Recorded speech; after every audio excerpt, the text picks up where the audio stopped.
Selamat datang kembali di sesi pendalaman kita. Pernah nggak sih Anda ngalamin udah ngomong panjang lebar, tapi rasanya kok nggak ada yang benar-benar nyantol gitu di lawan bicara? Wah, sering banget itu kejadian. Kayak ngomong sama tembok kadang ya. Iya kan? Nah, hari ini kita mau fokus ke satu hal penting banget dalam komunikasi, yaitu gimana caranya nyiapin orang lain biar mereka tuh siap dan ya mau dengerin omongan kita. Oke, menarik nih. Sumber kita kali ini dari buku How to Talk to Anyone, karya Lael Lowndes.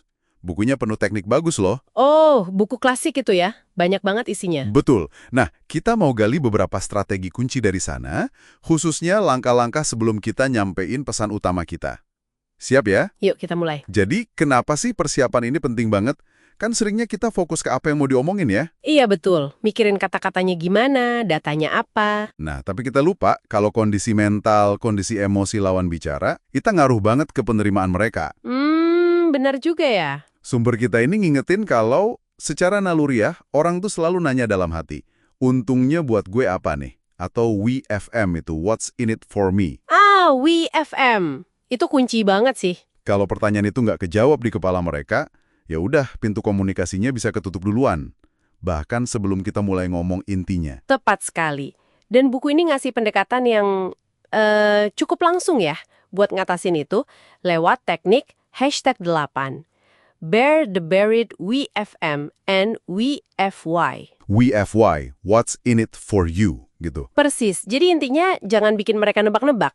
Kita ngomong aja terang-terangan apa untungnya buat kita, WFM, dan juga apa untungnya buat mereka, WFY. Oh, jadi dua-duanya disebutin. Nih, itu WFM-nya kan. Nah, sebagai gantinya gue bisa bantu cek presentasi lo minggu depan, itu WFY-nya, atau mungkin ya traktirlah kopi nanti siang.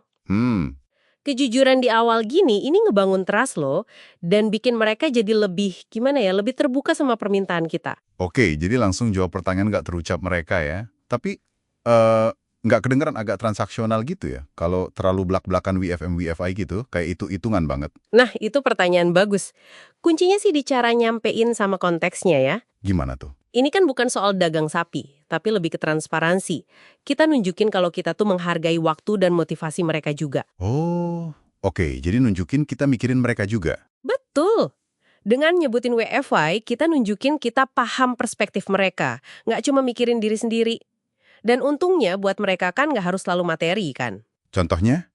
Bisa aja kepuasan udah ngebantu, atau dapat pengakuan, atau mungkin sekedar efisiensi waktu karena kita udah nyiapin semuanya buat mereka. Justru kejujuran gini seringnya dihargai loh, dan ngurangin kesan manipulatif. Oke, masuk akal. Jadi transparansi ya kuncinya. Nah, itu kan kalau soal motivasi yang rasional ya. Gimana kalau kita hadapin situasi yang lebih panas gitu? Emosi lagi tinggi. Wah, iya.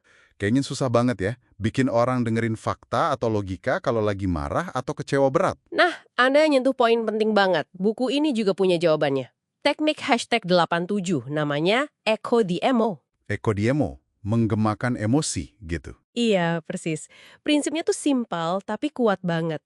Emosi itu teriak, fakta itu bisik-bisik kalau lagi ada badai. Maksudnya? Sebelum kita sodorin data solusi atau argumen logis kita wajib validasi dulu emosi lawan bicara. Validasi. Kayak bilang, kamu bener marah. Bukan berarti setuju sama alasan marahnya, tapi kita mengakui dan nunjukin empati ke perasaannya. Oh, oke. Jadi lebih kayak, saya bisa ngerti sih kalau situasi ini bikin Anda frustrasi banget. Gitu. Tepat, gunain kalimat yang mencerminkan atau menggemakan emosi mereka. Misalnya, kedengarannya ini ngecewain banget ya buat Anda, atau saya bisa ngerasain betapa beratnya ini buat Anda. Dengan kita lakuin ini, kita bantu mereka ngerasa didengerin, dipahami secara emosi. Secara psikologis, ini kayak ngelepasin tekanan di tangki emosi mereka. Jadi dikosongin dulu gitu ya tangki emosinya. Informasi atau fakta dari kita. Kalau kita cuekin emosinya, ya sama aja kayak nyoba teriak ngelawan badai. Gak bakal kedengeran. Bener juga. Oke, jadi WFRM buat motivasi, Echo di emo buat kondisi emosional. Ini kan fokusnya di interaksi saat itu ya. Gimana kalau buat jangka panjang? Ada nggak cara biar orang tuh kedepannya lebih gampang dengerin kita? Ada dong. Ini kaitannya sama ngebangun modal sosial kita. Sumber ini ngebahasnya lewat teknik #90. Namanya agak unik nih, Buttercup. Buttercup. Kayak nama bunga. Apa hubungannya? Haha, iya. Istilah buttercup ini ngacu ke tindakan kita ngasih pujian spesifik tentang seseorang, tapi bukan ke orangnya langsung. Loh, terus ke siapa? Ke atasannya atau ke pihak yang punya pengaruh buat dia. Misalnya nih, Anda dapat servis bagus banget dari staf customer service. Oke. Nah, daripada cuma bilang makasih ke dia, Anda janji dan beneran dilakuin ya, kirim email pujian ke manajernya. Sebutin nama staf itu sama tindakan spesifiknya apa yang bikin Anda terkesan. Wah, niat banget ya. Lebih dari sekedar pujian biasa ini. Efeknya apa? Efeknya bisa kuat banget loh.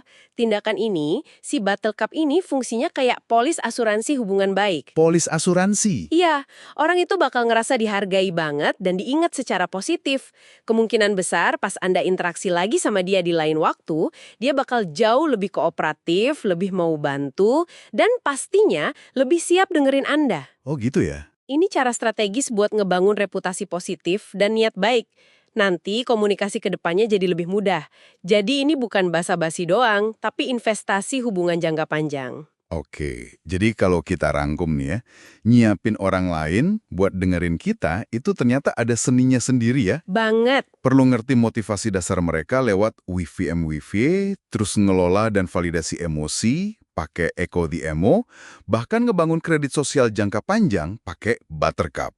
Tepat. Semuanya tujuannya biar kondisi psikologisnya pas gitu ya, sebelum kita nyampein pesan utama kita. Benar sekali. Ini negesin kalau komunikasi efektif itu bukan cuma soal milih kata yang pas, tapi juga soal ngerti psikologi lawan bicara dan secara sadar nyiapin panggungnya. Kayak bangun jembatan dulu sebelum nyebrang ya. Persis, ini soal empati dan strategi, bukan manipulasi loh ya. Nah, sebagai penutup nih, mungkin ini bisa jadi bahan renungan buat Anda yang dengerin. Seberapa sering sih Anda sengaja ngeluangin waktu buat nyiapin lawan bicara sebelum nyampein hal penting? Pertanyaan bagus tuh. Dan coba bayangin deh, gimana kira-kira hasil obrolan Anda bisa jadi beda kalau Anda mulai nerapin beberapa pendekatan yang kita bahas hari ini?